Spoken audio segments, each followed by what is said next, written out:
I wanted to take you guys behind the scenes on one of the cases that we're working on right now. This involves Ramsey, a golden doodle who, as of today, when I'm recording this, he has been out on his own for 6 months.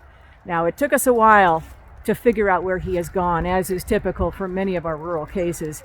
We are outside of Albert Lea here, a few miles, and there's not a lot around.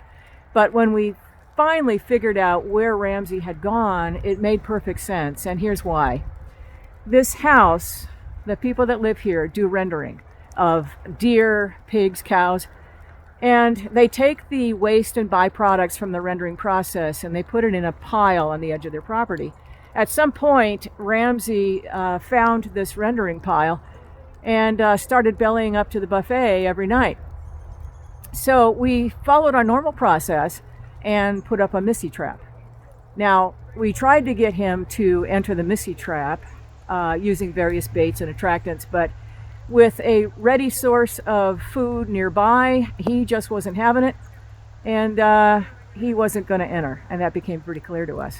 So we really had no choice but to use the rendering pile as the attractant and to enclose this entire area with Missy traps. So you can see Alicia and Roxy, co-case managers on this case, working to put a net on this trap.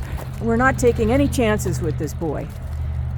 This took 4 Missy traps to enclose this area. It is a huge area, and I believe this is the largest Missy trap configuration we've ever used. We have seen Ramsey go into this trap before the net was on. It'll probably take a few nights for Ramsey to get used to the changes that they've made to this trap, the netting and so on. But hunger will win out, and we expect that he will be entering this enclosure very soon. Ramsey is kind of a night owl. He doesn't come to eat until 3 and 4 in the morning, so that's when our case managers have to be here waiting.